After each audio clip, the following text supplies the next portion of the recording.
I'm Eric at Frog Valley Tropical Fruit Farm, and this is Florida Natural Farming. Today I'm going to do a video on how we prevent insect damage and how we manage insect pressure. So I do talk about how we manage insect pressure, but I don't mention insects. I usually mention biotic stress. Biotic stress is insect or fungal biological stressors. Abiotic stress is environmental or anthropogenic, so human caused. But I really don't talk about insects because they're not a problem here. But somebody recently wanted to know what we do to keep insects out of our fruit. And pretty much every video I explain what we do, our growing methods. All you have to do is see how we grow, and that's how we manage insect problems and why we don't have insect problems. We don't have insects or worms in our guavas, and we don't have worms in our various fruits. We get animal pressure from raccoons and possums and armadillos, but that's all good. Some plants do show signs of insect herbivores, like this rose, but it's not hurting the rose. And I do know that the poop from this insect eating this rose is probably going to mineralize into a plant beneficial fertilizer eventually, because that's how soil aggregates are formed, from insect or fungal mostly, and in combination with the living orchard floor. So the soil is supposed to be the most biodiverse bioreactor for chemical reactions and metabolisms on Earth. And the thing that drives it all is soil organic matter. Soil organic matter is the soil that's in, the organic matter that's in the soil, not the organic matter above the soil, but the organic matter in the soil. And I know that the way to get organic matter and keep it in the soil is with living roots. And that's why we grow like this. The biodiverse tapestry of multiple species of plants is giving us organic matter in sand, which is the hardest thing to keep in sand. Chop and drop and wood chips and stuff, very little of that winds up as organic matter in the soil. Sure, some of it does, but most of it winds up in the air.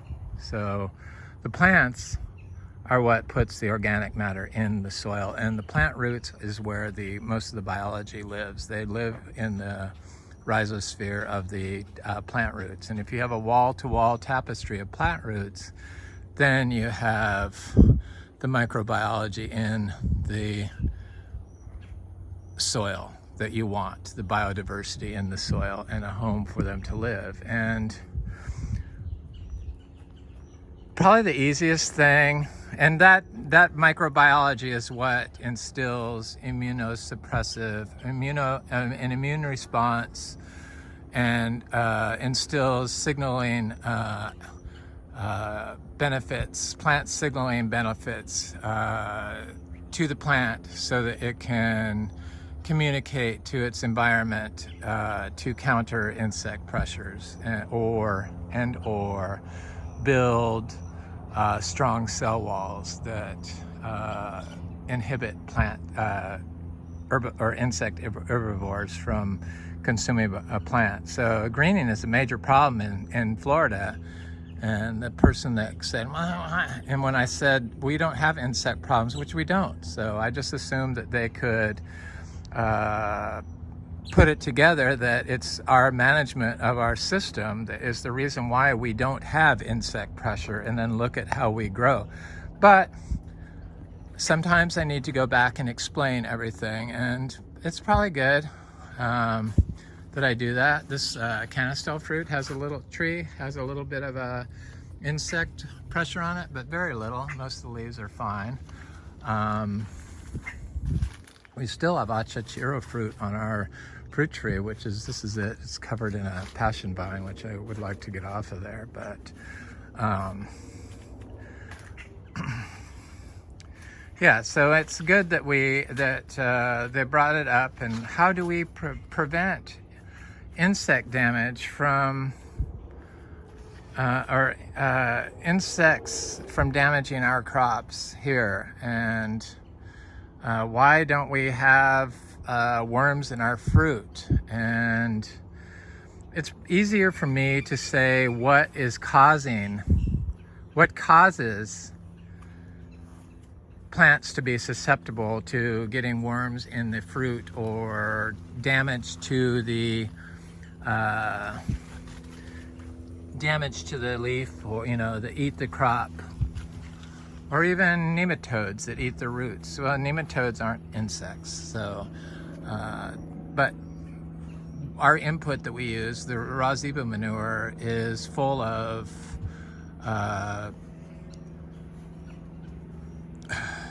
nematode carnivores that eat nematode herbivores. So it puts the nematode herbivores in check. It's all about how you manage your soils.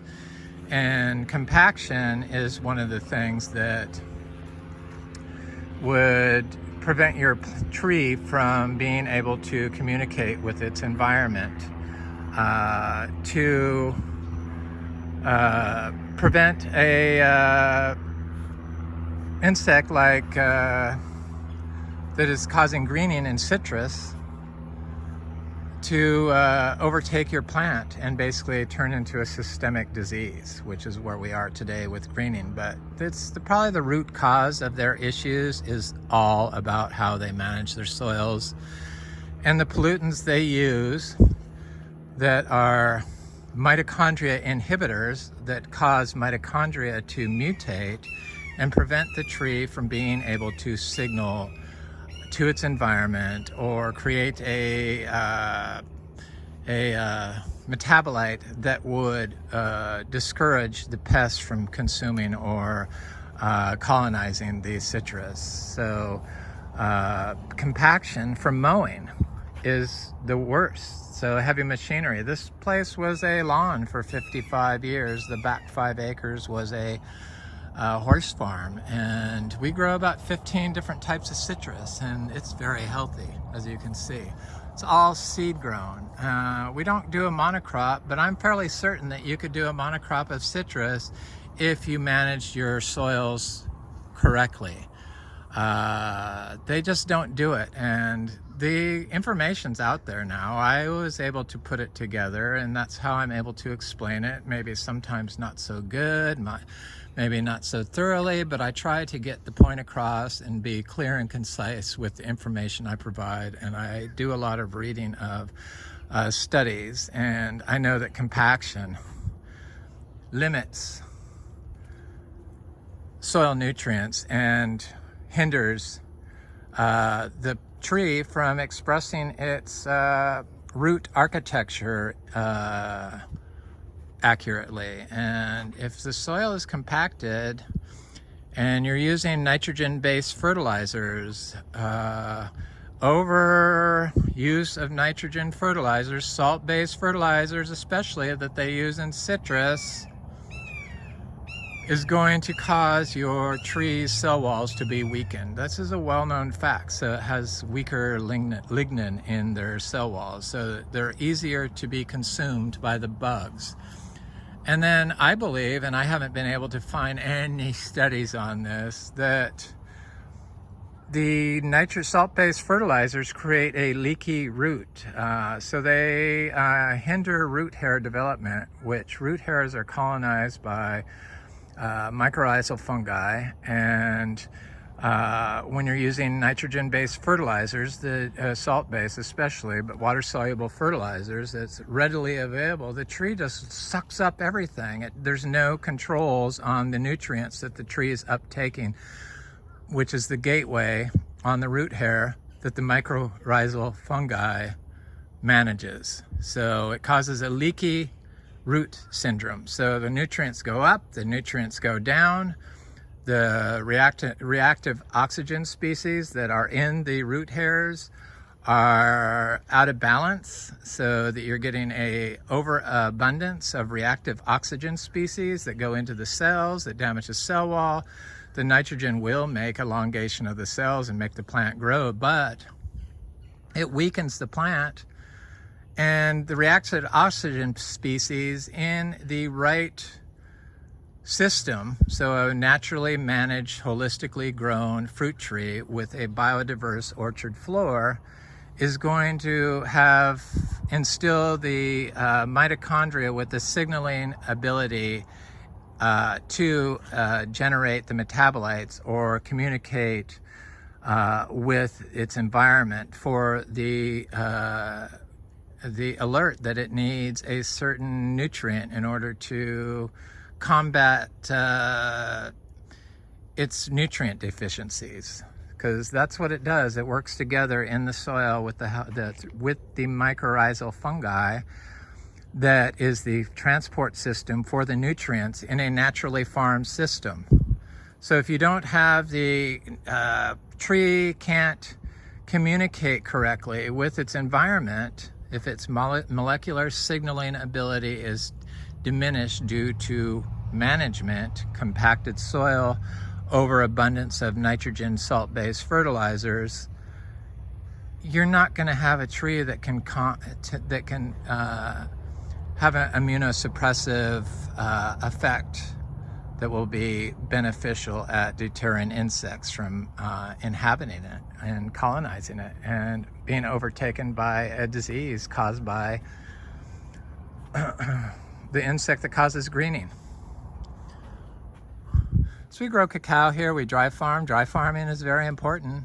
I think that's a major aspect of why we're able to have a system that is so resilient to insect pressure. The water's polluted. It's in the wrong pH if it comes out of the ground in Florida. Florida is full of, we're on calcareous rock. Most of the wells for these agricultural systems come from deep artesian wells, which are all calcium carbonate infused. So it's an overabundance of calcium. Any nutrient that's being applied in an overabundant amount is going to disrupt the system. And the way it disrupts the system is it lowers the pH too much. So the pH of the water is too low to be uptaken because the pH of the soil is too high. It's too acidic. So it's acidic because we're on sand and it's compacted and use all these fertilizers which further acidify the soil. So it can cause disease. And then the wetting and drying of the water, the calcium carbonate infused water on sand, creates a cement-like effect out of the soil. So it turns basically into cement and nutrients can't flow through it. That's why we're having such a major nutrient runoff pollution problem, and why the University of Florida keeps saying to apply more and more and more nitrogen.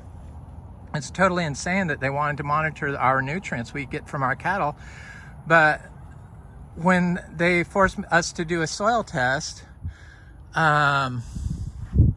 this is another citrus over here. When they forced us to do a soil test, they came back and said, yeah, keep applying the nutrients we're applying, which is about 50 pounds of nitrogen per acre per year, well within the amount that the Biodynamic Association allows you to apply. We're not biodynamic certified, but I do try to follow a biodynamics farm standard. I just don't believe in doing all the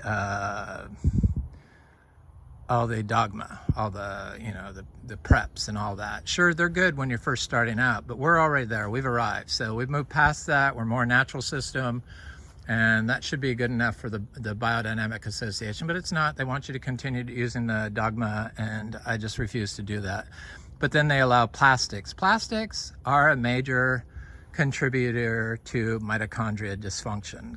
So they colonize the roots. When you're using them as screening, when you're using them as polytunnels, when you're using them to start seeds in, and when you're using them to grow fruit trees in, that microplastic, the polymers in it are chemical pollutants, PFAS, PFAS, PSA, phthalates, all kinds of horrible things that create mutagenic changes to the mitochondria and prevent the proper cellular signaling, so that the plant can't get the energy it needs to signal to its environment to combat disease and insect stress. So that's another detriment to why people can't accomplish true plant health that is able to overcome insect pressure, and why they get worms in their fruit. Could be from the plastic in combination with the compacted soil, in combination with the fertilizer. And then they use insecticides. I spray my trees, but the water washes it off, into everyone else's yard, and you're breathing that, and it causes cognitive decline. And I think that's why a lot of people don't have any critical thinking skills, and why they need to be told, you need to take this supplement, or you need to do this to get rid of your bugs, rather than looking at the whole picture and seeing that the management of their soil is actually what's causing their disease and their brain fog in them. As if you have unhealthy soil, you're going to have an unhealthy mind and unhealthy gut. It's all interconnected. It's one and the same, I believe. Leaky gut is caused by overgrowth of bad bacteria. Leaky roots is caused by overgrowth of bad bacteria and management. So what you feed your plant, if you're feeding them chemical fertilizers, chances are your tree is going to have leaky root syndrome. So fungicides also do the same thing. You need the fungi in the soil. You have to be able to build up fungal populations in the living tapestry of plants that should be covering everything, wall to wall in Florida on sand, in order to build up microbial populations that will instill immunosuppressive effects onto your fruit tree. So if you don't have the fungi in the soil, then your tree is not going to be able to get the water delivered to it. It's not going to be able to get the nutrients delivered to it. It's not going to be able to transfer between trees and species, because guaranteed everything's connected below ground in a system like this. And plants do not compete with each other. Only in a controlled situation. So like a annual cropping system that's totally controlled, or a road tree system that's mismanaged, then I believe that they could compete, because the allelopathic plant overtakes the plant that is in the largest, has the most plants, can overtake other plants if they have allelopathic capabilities. But I haven't found any plants that kill another plant in this system. I've been looking, I always look. It's just we have so much diversity here that they all work together in a symbiotic relationship. Those studies that were done that show that plants compete with each other were done on annual crops, and most of the studies where that happened is they killed the other plant through smothering the other plant, not because the plants were robbing nutrients. If you have a system like this, there's plenty of nutrients. We shouldn't have to add supplements.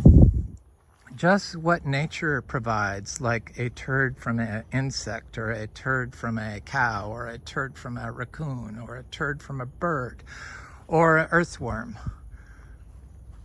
or a waste product of a fungi that's died and turned into a molecule that is going to turn into soil organic matter below ground.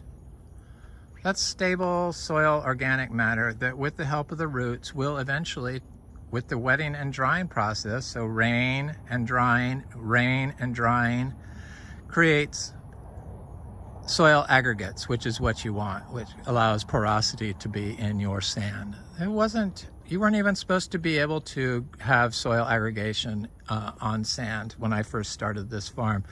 I found out that that was not true, and it's very easy to grow and build soil aggregates in sand, but you have to leave it alone.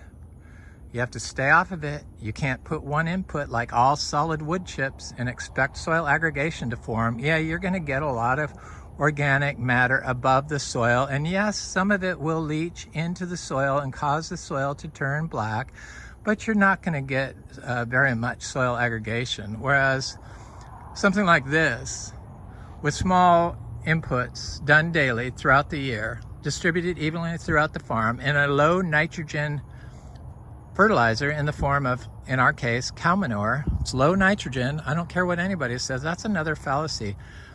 Cow manure and horse manure will not burn plants. It's low nitrogen.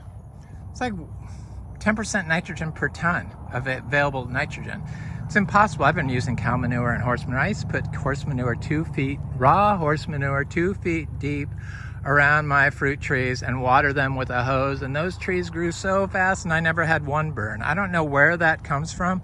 Sure, pig manure, chicken manure in high concentrations, slurries from dairy farms and stuff like that, yes, they could have lots of urea in their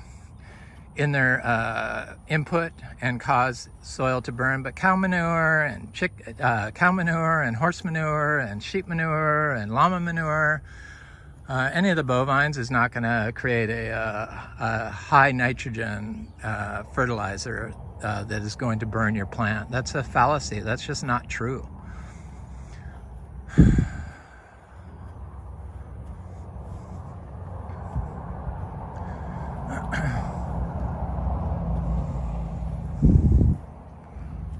It's looking very nice here. It's so beautiful. I mean, I find this very beautiful. The santal tree is looking very good. The bananas, we're getting like so many racks of bananas. I haven't been pulling pups off. I've slowed down on I haven't pulled any pups off since last winter. And so the bananas, ice cream bananas, have been able to form clumps because they're ice cream bananas and they like to form clumps. And if you remove the pups nonstop, the racks will be small. This is all dry farm. So also, I was talking about watering, and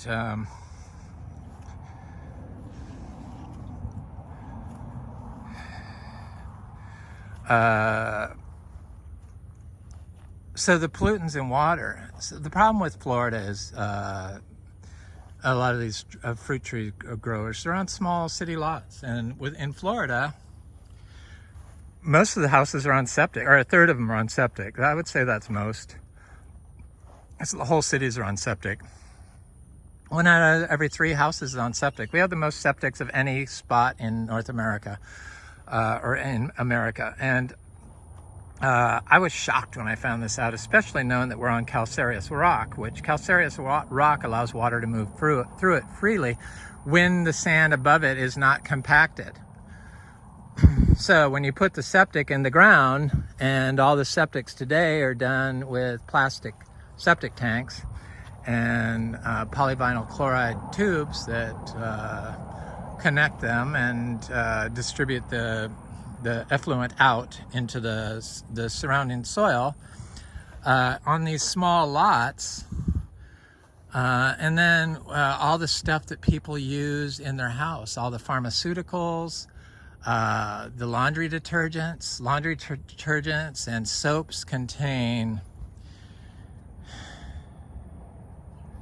nonylphenol compounds, so they are non-ionizing compounds, which are endocrine disruptors, which disrupt a plant's ability to grow properly. It affects hormones in plants. There's so much wrong with all of Florida, whole cities being all on septics right on the Indian River Lagoon, but yet they look at us and our little tiny herd of cows, the miniature cows, as a possible source of what's causing the nitrogen pollution of the Indian River Lagoon. It's not us, it's the human CAFO system that we put in place in the form of whole cities being on septic. And then all the nasty processed foods we eat and all the forever chemicals we use in our cleaning supplies and all the plastics we use and what we're exposed to, and then all the pharmaceuticals, our soil solution has got to be basically a Superfund site in the future. It would have to be. So we don't have greening on any of our citrus. This is one of our own variety of citrus that we developed. It's called the Miko Lemon. We're on our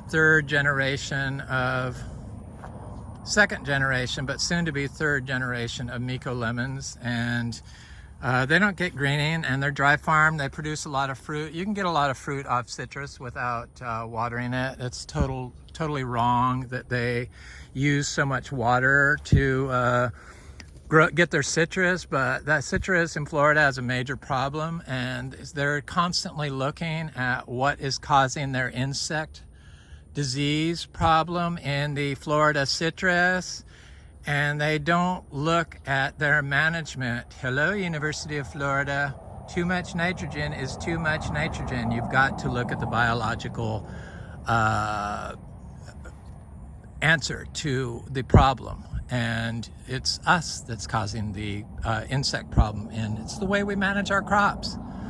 Guaranteed, if the Florida citrus allowed this to grow naturally around their citrus and they stopped spraying glyphosate or any other weed killer, then the mitochondria of the citrus tree would function optimally, and it would have enough energy to combat the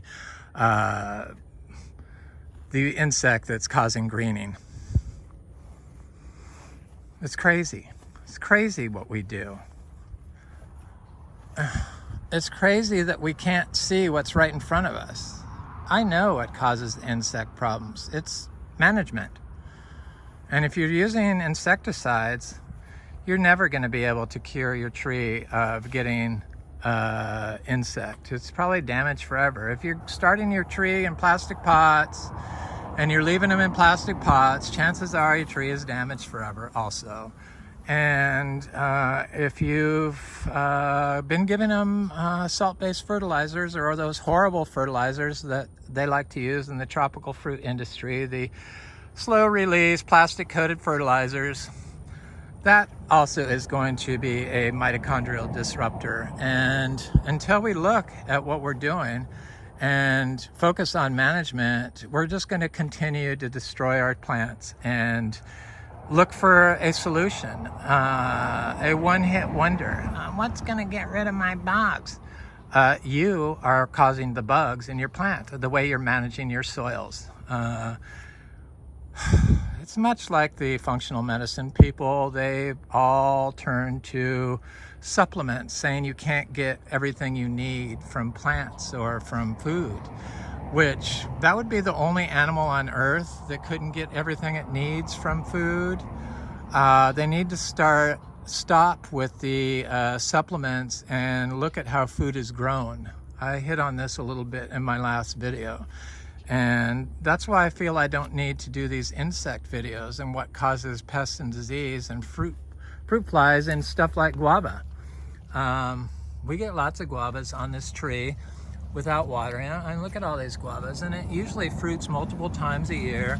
It did take a long break, and I think it's been like several months since it's fruited before, but now it has a huge crop on it. Yeah, there's some insect issues, but you've got to have the stressors, the biotic stressors, to create the antidote to the stressor. So if you constantly cover your tree in netting, or you bag all your fruit, the tree's never going to know that it's being hit with a stressor. If you constantly are providing nutrients for your tree in the form of available nitrogen, your tree is never going to know to turn on its communication with its rhizosphere to get the nutrients that it needs in the right amounts, in the forms available for the plant to be uptake and run its mitochondria optimally. So you need to have these stressors. You need to have a certain amount of shade in order for the tree to turn on the right amount of all of its genes it has in its toolbox to express itself naturally, to have an optimal immune response to combat disease and pest pressures. So Achachura tree is definitely getting big enough to start producing. So we're right on the cusp of having multiple Achachura trees produce fruit. That's why we started this farm, was to be an Achachura farm. And people have such an issue with all these weeds and stuff. This is a nasty weed, but I also know it's a major nitrogen fixer. So I know that it holds nitrogen, and if it's growing in a system, it means there's plenty of nitrogen. There's no way you could not have plenty of nitrogen if this wasn't growing here. Excess nitrogen, in fact. I planted a lot of cashews throughout here, and I see one's coming up right there. So very happy about that. Cashews, it's a magnesium super accumulator, so it's very high in magnesium.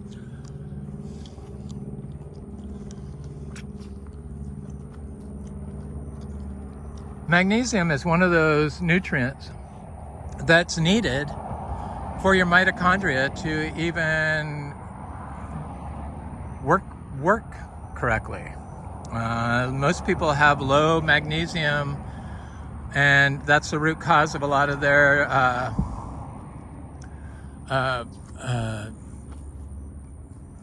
chronic disease. Or there's multiple stuff, gut dysbiosis, all kinds of stuff, brain fog. They figured it's magnesium. That's why the supplement industry was able to rise up.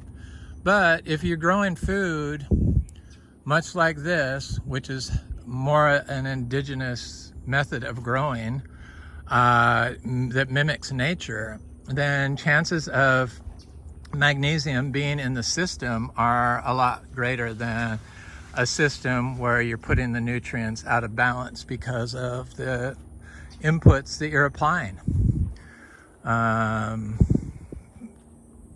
It's just, everything we do is really need to be analyzed. And if there's another cashew, if you're putting anything in your system, you need to really look at it and where did it come from. Like that black cow manure out of the bag, I wouldn't use that. It's not allowable for organic use. Organic is like the low end of the totem pole as far as baseline for healthy food, but it's not as low as industrial farm food. But I wouldn't call organic agriculture products healthy products. In all cases, most of them use plastic mulch, which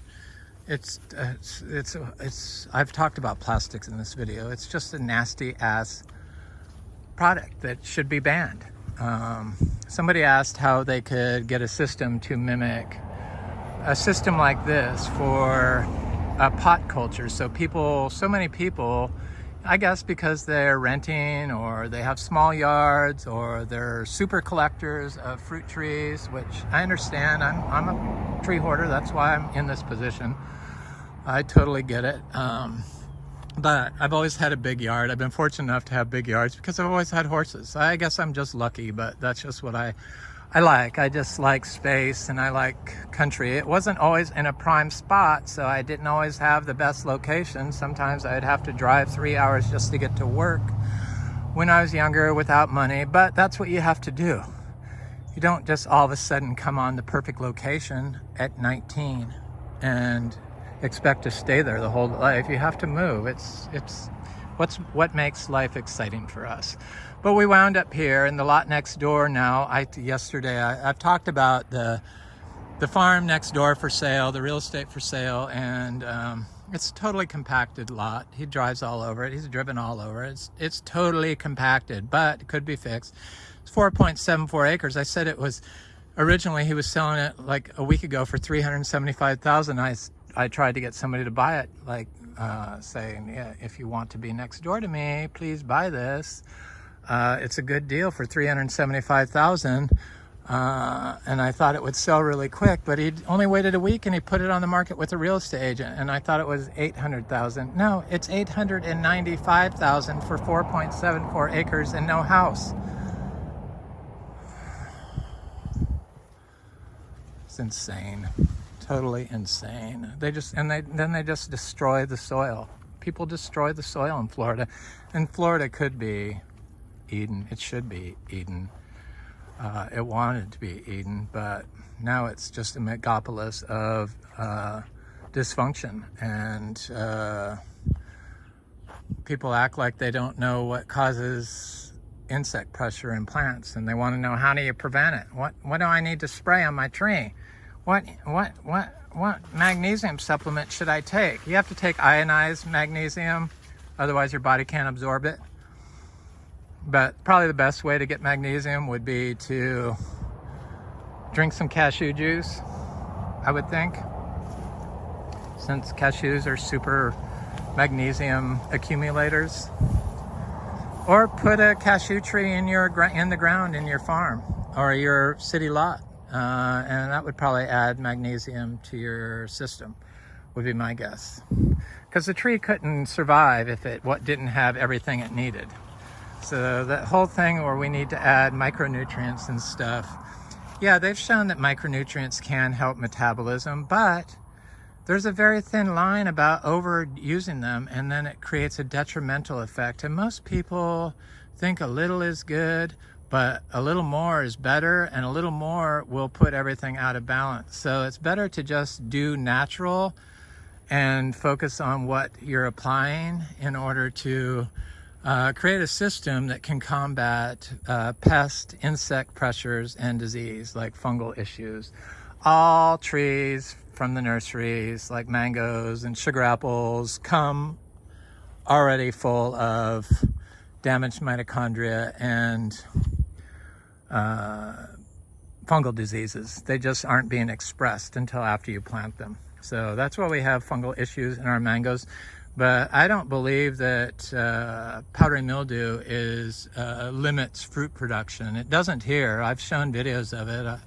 I clearly show mangoes covered in powdery mildew flowers, and then I show the fruit on it, and they're totally covered in fruit. This is our seashore mangosteen. I'm getting ready to wind this video up. This is my video on how we prevent insect damage. The frogs help. Definitely the frogs. Everything works together. It's a team. Spraying copper on trees diminishes microbial populations. If you're spraying copper on your mango to prevent anthracnose, chances are you're going to kill all the frogs and kill a lot of the microbial life in the soil once that drips off onto the soil. So it'll also put your tree out of balance, copper in the soil, which is detrimental. Copper is a substance that they figured could be a catalyst for dementia. So you got to pay attention to what you're putting in your system. You got to know where your products are coming from. And in agriculture, in organic agriculture, starting small and staying small is much better than, as far as nutrients, is much better than putting a bunch down and disrupting your balance of your microbial life in your soil. So causing soil dysbiosis from the inputs you use. Just like our gut health, got to pay attention. Anyway, I'm Eric at Frog Valley Tropical Fruit Farm. I hope you enjoyed this video on how to prevent insect damage in your fruit trees. And it's about management. It's all about management. Natural farming prevents insects from damaging your fruit trees. It's the whole systems approach. Have an excellent day. Thanks for watching. Please like, share, and subscribe. Leave a comment. I generally like hearing from you. Thanks so much.